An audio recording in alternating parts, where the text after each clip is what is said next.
Bien, bienvenidos a esta nueva unidad, la unidad 9, que vamos a trabajar los temas de aprendizaje y de memoria y plasticidad neuronal. Algunas cosas de estos ya estuvieron viendo. Y la idea es dejarles 5 o 6 videos cortos trabajando distintos temas de esta unidad.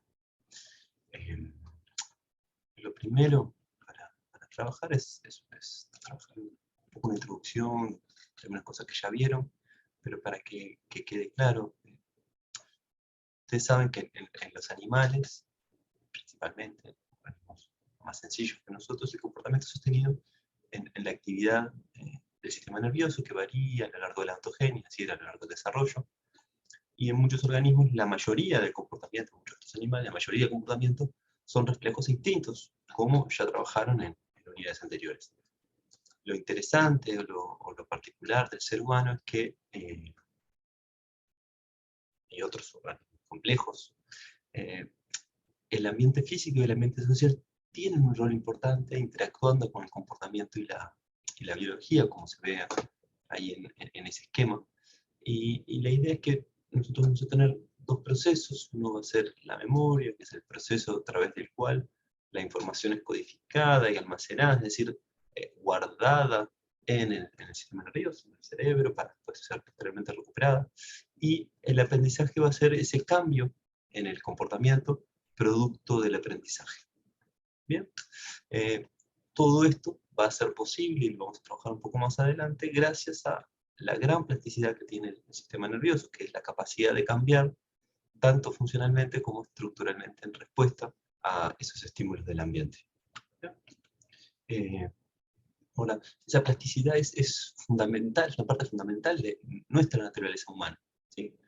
Nosotros tenemos en la evolución hemos sufrido un gran encefalización, ya lo trabajaron también, somos muy cabezones, tenemos un gran encéfalo, y para eso en realidad tuvimos que sortear varios obstáculos, desde conseguir alimentación, el parto, que fue un gran desafío, un momento muy complicado, y eso además genera, entre otras cosas, que las crías humanas nazcan muy atriciales, que se llaman, es decir, que nazcan con poco desarrollo.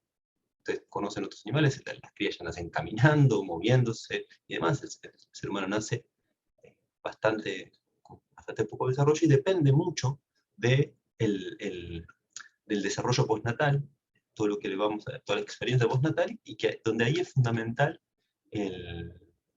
la experiencia y el aprendizaje para el desarrollo. Ahora, ¿cuán fundamental es el aprendizaje, la experiencia, la memoria para el desarrollo? Bueno, un ejemplo de cuán plástico es el cerebro, un ejemplo interesante es el caso de Nico. Ahí lo tenemos a Nico está sosteniendo una tomografía donde ahí se ve que en su encéfalo hay una mitad y una mitad que está ausente. ¿Qué es lo que le pasó? De pequeño, a los 3 años, le diagnosticaron una hemiparesia porque tenía epilepsia de nacimiento, que ponía en peligro su vida, y lo que hicieron fue quitarle todo el hemisferio derecho. ¿Qué pasó? A lo largo de su desarrollo, todo el hemisferio izquierdo debió encargarse de controlar todo su cuerpo. Entonces, hoy en día, tiene una vida bastante normal, hasta se esgrima, se dedica a la pintura y pinta bastante mejor que muchos de nosotros. Y lo que sí conserva algunas dificultades de movimiento, porque claro, ustedes ya vieron que el movimiento es controlado por cada mitad del cerebro. En Nico, la mitad izquierda tiene que controlar ambas mitades del cuerpo. No es el desarrollo típico, pero aquí vemos un caso bien extremo de plasticidad, donde una mitad del cerebro se hace cargo de las funciones de las dos mitades, porque la otra está ausente. Pero hay ejemplos más cercanos, que están presentes en nosotros, como por ejemplo el lenguaje, donde el lenguaje es una habilidad aprendida, claro, todos terminamos hablando sin mucho esfuerzo en la lengua que nos rodea, pero esa misma falta de esfuerzo, junto con otras evidencias, sugieren que esta habilidad es una adaptación biológica y por tanto heredable, de gran importancia en la evolución del ser humano. Solo si se explica que la mayor parte de los seres humanos tengamos las áreas del lenguaje, como ya las trabajaron, en el hemisferio izquierdo, y no al azar en uno u otro. ¿Sí? Y es más, que siempre tengamos en principio las áreas del lenguaje asociadas a las áreas estas de Broca y Wernicke que ya trabajaron, siempre ubicadas en el lóbulo temporal, el lóbulo frontal. Lo interesante es que estas mismas áreas son empleadas en la lengua de señas, en niños que nacen con dificultades auditivas, es decir, son áreas que están especializadas en el lenguaje y en cualquier lenguaje que se adquiera. Y a diferencia del lenguaje oral, el lenguaje escrito es una habilidad mucho más reciente, más aún la instrucción generalizada, es decir, la escolarización tiene 100 años, no tiene mucho más, entonces no es esperable que el cerebro tenga áreas que hayan evolucionado para manejo de la escritura. Entonces, lo que propusieron los autores franceses, Cohen y los de AEN, la propuesta es que existe un alma, un área que almacena nuestro conocimiento de las palabras escritas, que se desarrolla a partir de la instrucción específica del lenguaje escrito y que se sostiene en el lenguaje, en el reciclaje de áreas y redes encargadas para el reconocimiento de otros tipos de objetos e imágenes, en particular el giro fusiforme, está aquí abajo, que lo vamos a ver, está en el lóbulo temporal, vamos a ver que tiene que ver con la memoria semántica, y hay experimentos que utilizan resonancia magnética que muestran que esa actividad vinculada al lenguaje escrito solo aparece alrededor de los 6 años cuando comienza la instrucción formal para la lectoescritura. Entonces esa área empieza a dedicarse a la lectoescritura luego de que los niños aprenden a leer y escribir. ¿Sí? Además, hay un estudio bastante reciente, que es interesante, con cerca de 1 millón de participantes, hecho por Pink y colaboradores, que mostró cómo el aprendizaje ocurre en el aprendizaje de una segunda lengua. Y lo que trabajaba era con personas que aprendían la segunda lengua por inmersión, es decir, se movían, se trasladaban a una nueva sociedad que hablaba esa segunda lengua, o a un aprendizaje más formal de la lengua, lo inmersivo que se llama, y entonces lo que se veía es que, por un lado, el aprendizaje inmersivo lograba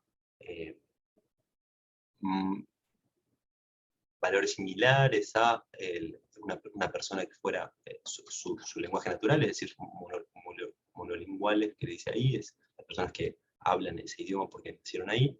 Una persona a través de la inmersión logra un desempeño, este eje está marcando un desempeño bastante similar, a diferencia de los que aprenden a través de otras maneras no inmersivas. Y lo interesante es que se ve que a partir de que las personas son más grandes, cuando empiezan a aprender esa segunda lengua, lo que se ve es que cada vez el aprendizaje es peor, digamos, aprenden menos o son menos hábiles en esa segunda lengua. Y por otro lado también que hay un efecto de la acumulación. Cuantos más años tuvieron de exposición, tienen mejor desempeño. Y lo interesante es que hay un punto de quiebre alrededor de los 17 años donde el desempeño ya nunca llega a ser tan alto, y entonces el planteo es que en general tenemos periodos críticos, y se sabe que hay periodos críticos para muchos aprendizajes, pero en particular para la lectura, es que hasta alrededor de los 17 años habría un periodo crítico donde ocurre un quiebre en la capacidad de aprender una nueva lengua, y aunque la plasticidad y el aprendizaje están presentes, y a lo largo de toda la vida se podría aprender, hay menos plasticidad y por tanto menos capacidad de aprendizaje. Entonces, la idea es que el cerebro es una condición necesaria, pero no suficiente para el desempeño de distintas funciones cognitivas, y aunque parezca un oxímoron, una contradicción, la gran plasticidad, que depende de su biología, es la que explica la gran importancia que tiene el aprendizaje y por tanto la cultura en el comportamiento humano. ¿Bien?